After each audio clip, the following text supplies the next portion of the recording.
Welcome to studios news bulletin. ముందుగా headlines. ఆర్థిక అభివృద్ధికి ఎంఎస్ఎంఈ రంగం కీలకమన్న ప్రధాని నరేంద్ర మోడీ.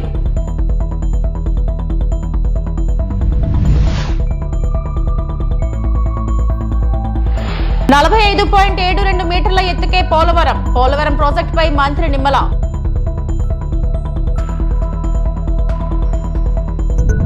మంత్రి లోకేష్ త్వరలో 16,347 పోస్టులకు మెగా డిఎస్సి నోటిఫికేషన్.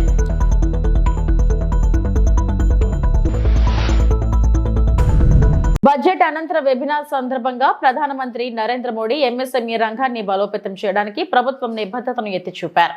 ఆర్థిక ఊపును నిలబెట్టడానికి సంస్కరణలు, ఆర్థిక క్రమశిక్షణ, పారదర్శకత మరియు సమ్మిళిత వృద్ధిని ఆయన నొక్కి చెప్పారు.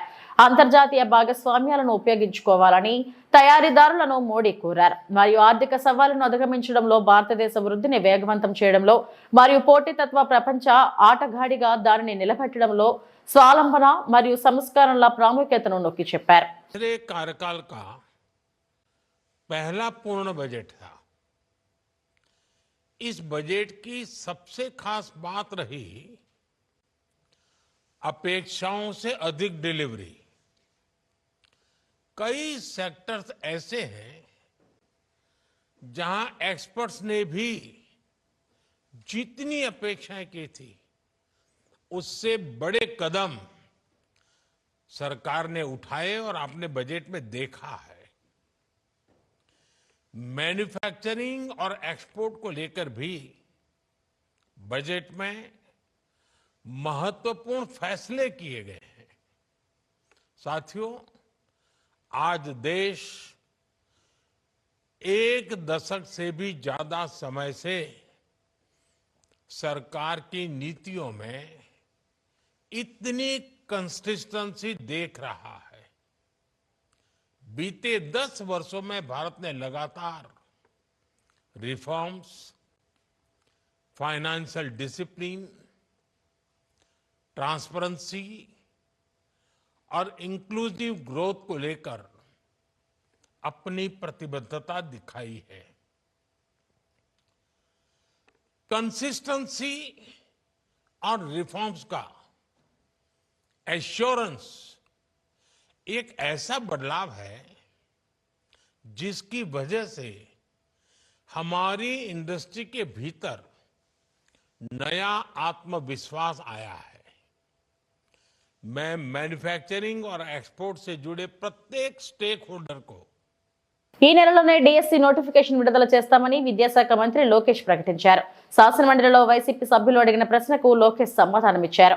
1994 నుంచి 70% టీచర్ పోస్టుల భర్తీ టీడీపీ హయాంలోనే జరిగిందని లోకేష్ గుర్తు చేశారు. కూటమి ప్రభుత్వం ఏర్పడ్డాక డిఎస్సి పైనే తొలి సంతకం చేశామని, అందులో భాగంగానే ఇప్పటికే టెట్ కూడా నిర్వహించామని లోకేష్ వివరించారు. ఈ నెలలోనే డిఎస్సి నోటిఫికేషన్ ఇచ్చే బాధ్యత తమదని స్పష్టం చేశారు. డిఎస్సి అనేది మీరు ఒక్కసారిగా చూస్తే గత ప్రభుత్వం ఒక్కసారి కూడా 5 సంవత్సరాల్లో ఒక్క డిఎస్సి కూడా వేయలేదు. ఎందుకు వేయలేదో వాళ్ళు సమాధానం చెప్పాలి. అధ్యక్ష డిఎస్సి విషయంలో ఒకసారి చూస్తే అధ్యక్ష, ఉపాధ్యాయుల నియామకంలో ఇప్పటికీ 1994 నుంచి చూస్తే అధ్యక్ష 2,60,194 పోస్టులు భర్తీ చేశాం అధ్యక్ష. దాంట్లో అధ్యక్ష తెలుగుదేశం పార్టీ అధికారంలో ఉన్నప్పుడు 1,80,272 పోస్టులు భర్తీ చేస్తాం జరిగింది అధ్యక్ష. అంటే 70% టీచర్ పోస్టుల నియామకం ఒక తెలుగుదేశం పార్టీ హయాంలో జరిగిందని గౌరవ సభ్యులు ముందరకు తెలుసుకోవాల్సిన అవసరం ఉంది అధ్యక్ష. మీరు చూస్తే గౌరవ ముఖ్యమంత్రి గారు కానివ్వండి, నేను కూడా మంత్రిగా బాధ్యతలు స్వీకరించినప్పుడు డిఎస్సి పైన తొలి సంతకం పెడతాం జరిగింది అధ్యక్ష. దాంట్లో భాగంగా 2/7/24కి టెట్ నిర్వహిస్తాం జరిగింది. 4,27,000 మంది అప్లై చేశారు. దాంట్లో 3,68,000 మంది అపియర్ అయ్యారు. 1,87,000 మంది క్వాలిఫై అయ్యారు అధ్యక్ష. మీరు చూస్తే 3/10/24 నుంచి 21/10/24 వరకు టెట్ కూడా పూర్తి చేస్తాం జరిగింది అధ్యక్ష. 1 మ్యాన్ కమిషన్ రిపోర్ట్ త్వరలో రాబోతుందని మేము భావిస్తున్నాం అధ్యక్ష. ఎట్టి పరిస్థితుల్లో మార్చి నెలలో డిఎస్సి నోటిఫికేషన్ ఇచ్చే బాధ్యత మన ప్రభుత్వం తీసుకుంటుందని నిరుద్యోగ యువకులకి ఈ సభ సాక్షిగా నేను హామీ ఇస్తాం జరుగుతుంది అధ్యక్ష. విచిత్రం ఏంటంటే నాకు వేసిన 2 ప్రశ్నలు ప్రతిపక్ష పార్టీలు, కానీ వాళ్ళు వేసిన ప్రశ్నల మీద చర్చించడానికి సిద్ధంగా లేకపోతే నిజంగానే చాలా చాలా బాధాకరం. ఇప్పుడన్నా వాస్తవాలు తెలుసుకోవాలని గౌరవ సభ్యుల్ని కోరుతున్నా అధ్యక్ష. పోలవరం ఎత్తు తగ్గించే ప్రసక్తే లేదని ప్రభుత్వం స్పష్టం చేసింది. శాసనమండలిలో ప్రశ్నోత్తరాల సమయంలో సభ్యులు అడిగిన ప్రశ్నలకు మంత్రి నిమ్మల రామానాయుడు సమాధానమిచ్చారు. చంద్రబాబు నేతృత్వంలో 45.72 మీటర్ల ఎత్తుకే ప్రాజెక్టు నిర్మాణం పూర్తి చేస్తామన్నారు. రాయలసీమ, ఉత్తరాంధ్ర ప్రాంతాలకు పోలవరం నీటిని తరలించి న్యాయం చేస్తామని స్పష్టం చేశారు. ఈవేళ పోలవరం ప్రాజెక్ట్ ఏదైతే ఉందో ఆ రోజు 2019 ఎన్నికల సమయానికి 72% పూర్తయినటువంటి ప్రాజెక్టు ప్రభుత్వం కంటిన్యూ అయి ఉంటే కనుక 2020కే ప్రాజెక్టు పూర్తయి గోదావరి జలాలు అటు ఉత్తరాంధ్రకు ఇటు రాయలసీమకి ప్రవహించి ఉండేటువంటి అధ్యక్ష. అటువంటి పోలవరం ప్రాజెక్ట్ ని ముంచేసినటువంటి వాళ్ళు, అదే విధంగా 100% పూర్తయినటువంటి డయాఫ్రామ్ వాళ్ళని ధ్వంసం చేసినటువంటి వాళ్ళు, అదే విధంగా ఏదైతే పోలవరం ప్రాజెక్టుకి తమ విలువైనటువంటి భూములు త్యాగం చేసినటువంటి నిర్వాసితులు ఎవరైతే ఉన్నారో వాళ్ళకి 5 సంవత్సరాల్లో 19-24 మధ్య ₹1 కూడా వాళ్ళకి ఇవ్వనటువంటి వాళ్ళు కూడా ఈ రోజు పోలవరం గురించి, పోలవరం ఎత్తు గురించి మాట్లాడేటువంటి అర్హత లేదనే విషయాన్ని మీ ద్వారా తెలియజేసుకుంటూ ఉన్నాను అధ్యక్ష. అందులో పర్టికులర్ గా ఏదైతే పోలవరం ఎత్తు ఏదైతే ఉందో మరి మనకేదో నోరుంది కదా అని వచ్చినటువంటి అబద్ధాలని పదే చెప్పడం, ఏదైతే మనకి అవినీతి పత్రిక ఉంది కదా అని రోజు వ్యాసాలు రాసుకోవడం కాదు అధ్యక్ష.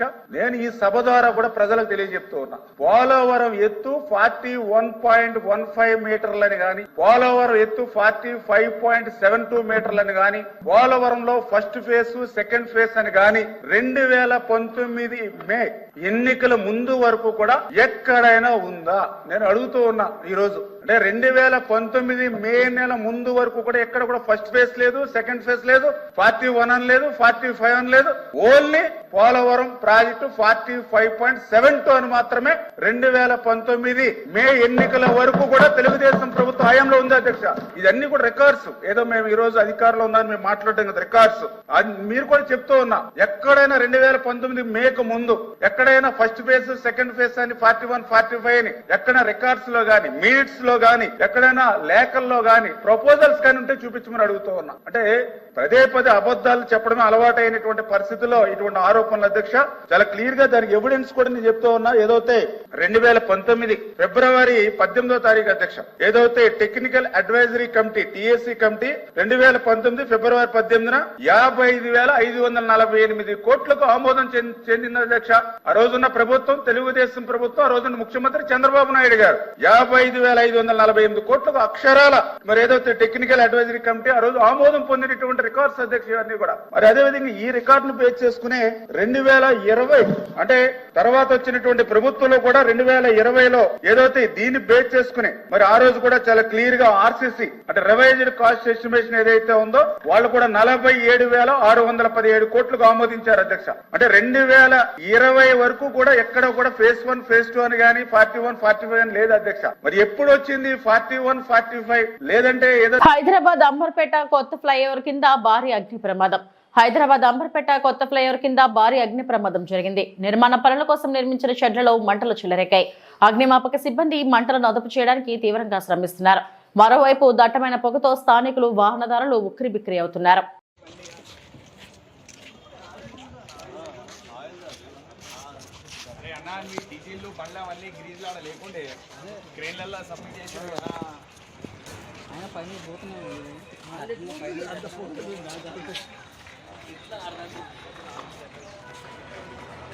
అయ్యో అన్న ఫైరింగ్ మనకి సరిపోదా అన్న?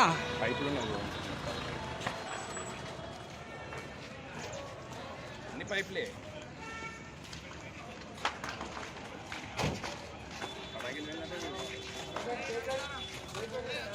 గేట్ వెయిట్ మళ్ళీ లోపల ఒక్కడే వచ్చాం స్కేట్.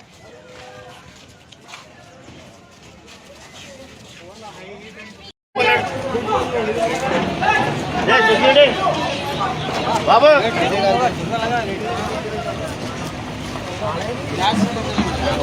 అంతర్జాతీయ మహిళా దినోత్సవ వారోత్సవాల సందర్భంగా మహిళా శిశు సంక్షేమ శాఖ ఆధ్వర్యంలో వారం రోజుల పాటు కార్యక్రమాలు నిర్వహిస్తామని, దానిలో భాగంగా 3వ రోజు క్యాండిల్ లైట్ ర్యాలీ నిర్వహించామని ఐసీడీఎస్ ప్రాజెక్ట్ అధికారి ఇందిరా అన్నారు. వారు మాట్లాడుతూ ఈ రోజు పాలకొల్లు గాంధీ బొమ్మల సెంటర్లో బాల్య వివాహ నిర్మూలన ధ్యేయంగా బాల్య వివాహ రహిత భారతదేశంగా నెలకొల్పాలని క్యాండిల్ ర్యాలీ నిర్వహించడం జరిగిందని, అలాగే ప్రతి ఒక్కరూ బాల్య వివాహాలను అరికట్టే దిశగా అడుగులు వేయాలని, ప్రతి ఒక్కరూ బాధ్యత వహించి బాల్య వివాహాలను అరికట్టాలని ప్రజలందరికీ తెలియజేయడం కోసం ఈ క్యాండిల్ లైట్ ర్యాలీని నిర్వహించడం జరిగిందని, పాలకొల్లు ఐసీడీఎస్ ఆధ్వర్యంలో యలమంచిలి పోడూరుకు సంబంధించిన అంగన్వాడీ కార్యకర్తలతో పాటు వన్ స్టాప్ సిబ్బంది, మహిళా అభివృద్ధి శాఖ, పాలకొల్లు సర్కిల్ ఇన్స్పెక్టర్ రజని సహకారంతో పోలీసుల ఆధ్వర్యంలో కొవ్వొత్తుల ర్యాలీ నిర్వహించామని, ప్రతి ఒక్కరూ చైతన్యం తీసుకురావడం కోసం ఈ అవగాహన ర్యాలీని నిర్వహించామని అన్నారు. ఈ కార్యక్రమంలో సర్కిల్ ఇన్స్పెక్టర్ రజనీతో పాటు sub inspector health department Haribabu, supervisor Manga Satyaveni, Malleswari, one stop centre legal advisor Pasupuletti Durga, DEO Vinay Bhushan తదితరులు పాల్గొన్నారు.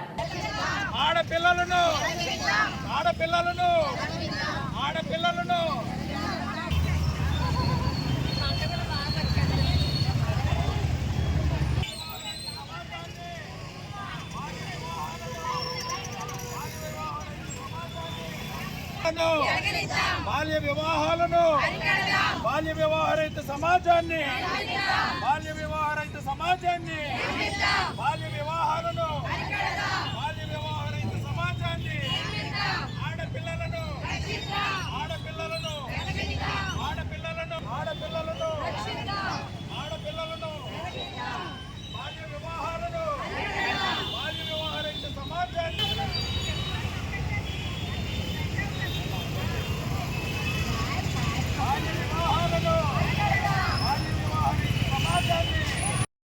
బాల్య వివాహాలను, బాల్య వివాహరహిత సమాజాన్ని, బాల్య వివాహాలను, బాల్య వివాహరహిత సమాజాన్ని, బాల్య వివాహం, బాల్య వివాహరహిత సమాజాన్ని, బాల్య వివాహరహిత సమాజాన్ని, బాల్య వివాహాలను, బాల్య వివాహరహిత సమాజాన్ని, ఆడపిల్లలను, ఆడపిల్లలను.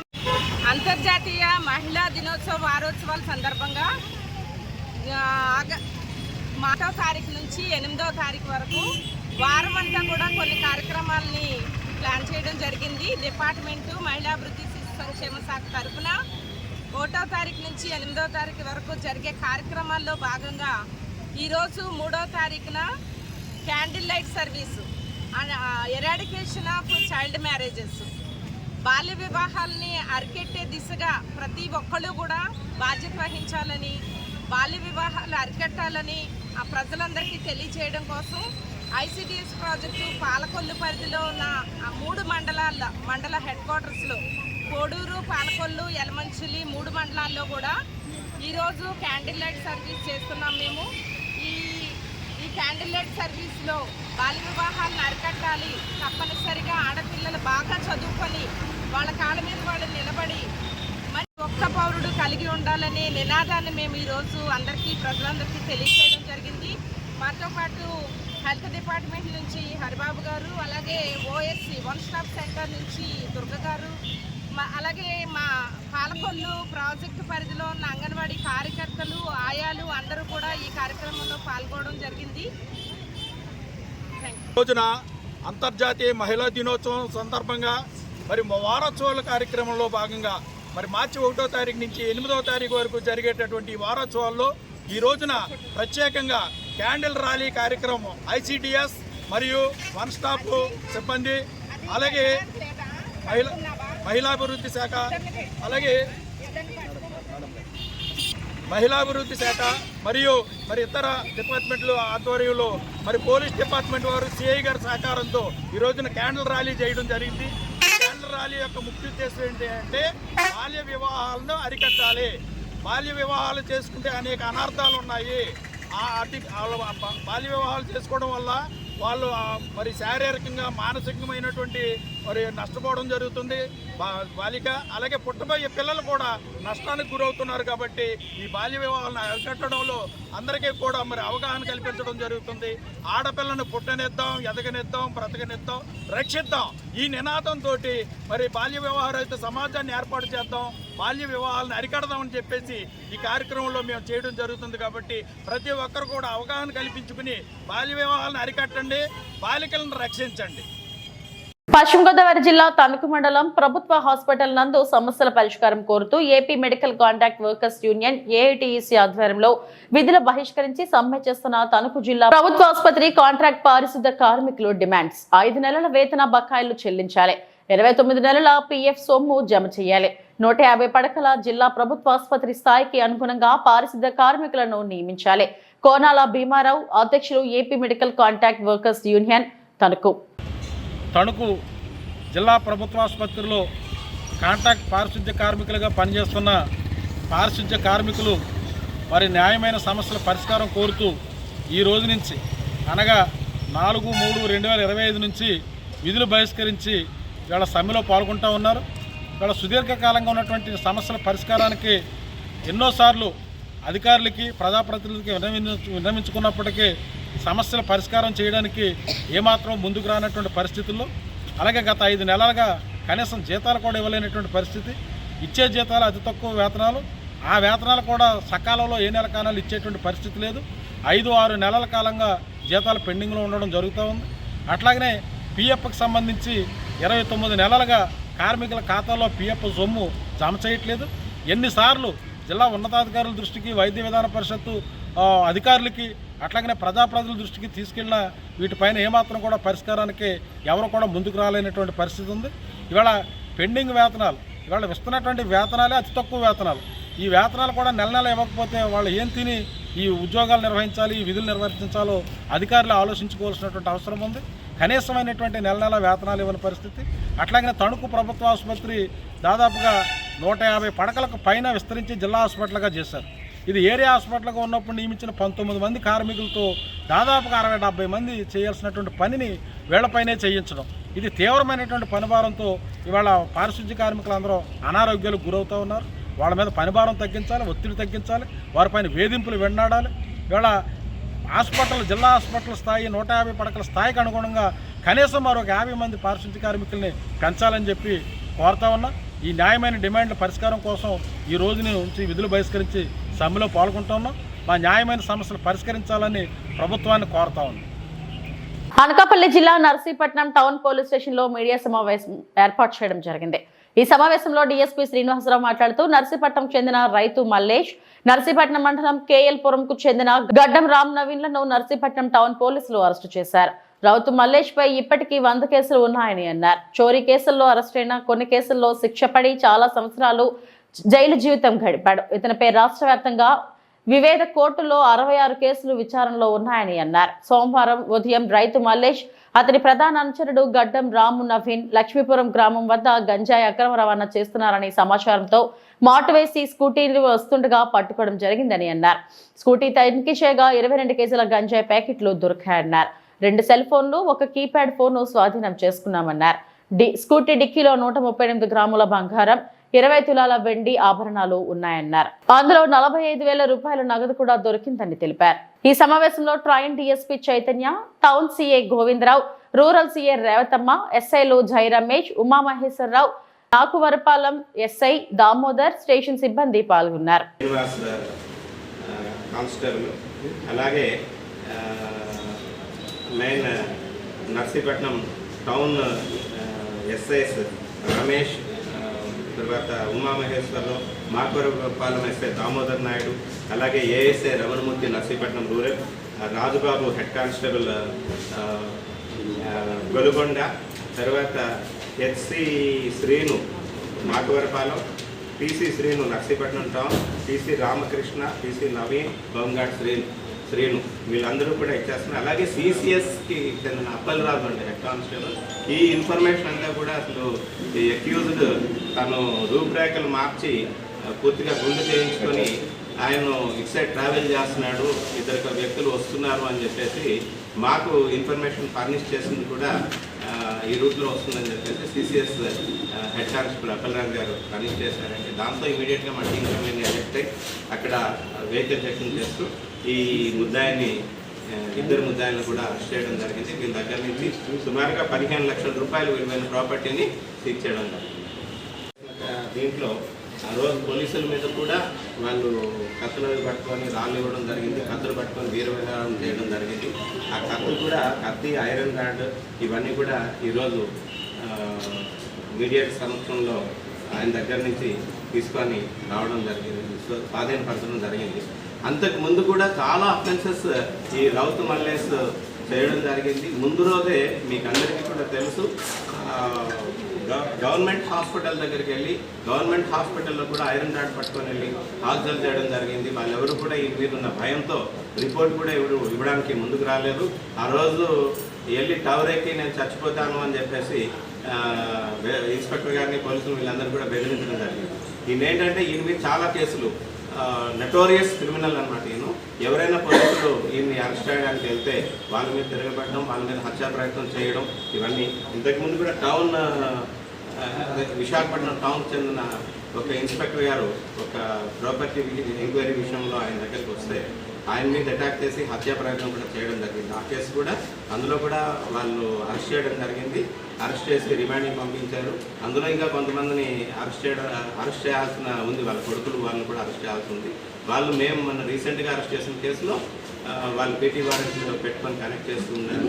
ఈ రోజున ఈ ఎన్డీపీఎస్ కేసులో మేము అరెస్ట్ చేసి మిగతా కేసుల్లో కూడా కనెక్ట్ చేయడం జరుగుతుంది. ప్రాపర్టీ అఫెన్సెస్లో అట్లాగే ఈ 2 property offences plus Nathavaram Rowthulapudi కూడా మేము ఇన్ఫర్మేషన్ ఇవ్వడం జరిగింది. వాళ్ళు కూడా మీ కేసులో ముద్దాయి మాకు దొరికాడు, ప్రాపర్టీ కూడా మేము సీజ్ చేయడం జరిగిందని చెప్పి ఇన్ఫార్మ్ చేయడం జరిగింది.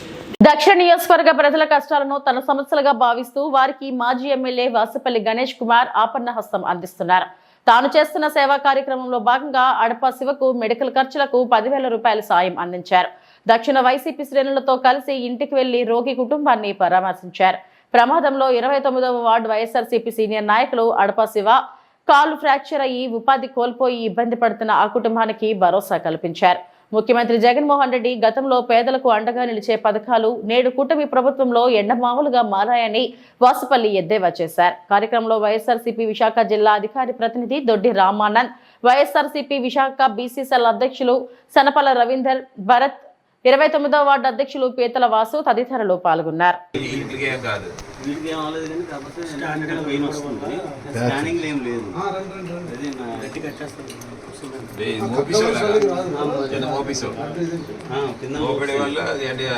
బండి బ్రేక్ కోసం అని చెప్పేసి ఇంకా మూవ్ అవ్వకుండా ఉండడం కోసం అని చెప్పేసి ఇక్కడ ఇదంతా 2 days ఇదంతా ప్రాబ్లం ఉంది, కానీ ఇక్కడ ఏం అవ్వలేదు. పెయిన్ లేదు, పెయిన్ తగ్గిందా? ఈ పెయిన్ తగ్గిపోయింది. ఇది ఇక్కడే ఉంది.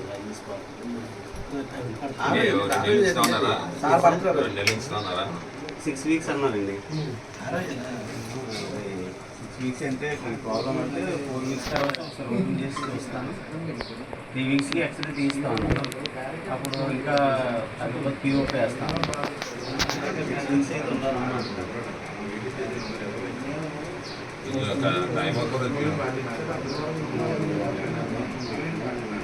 ఎందుకంటే ఈరోజు కాల్షియం కావాలి, కాల్షియం ఫుడ్ పిల్లలకు బాబు మీరు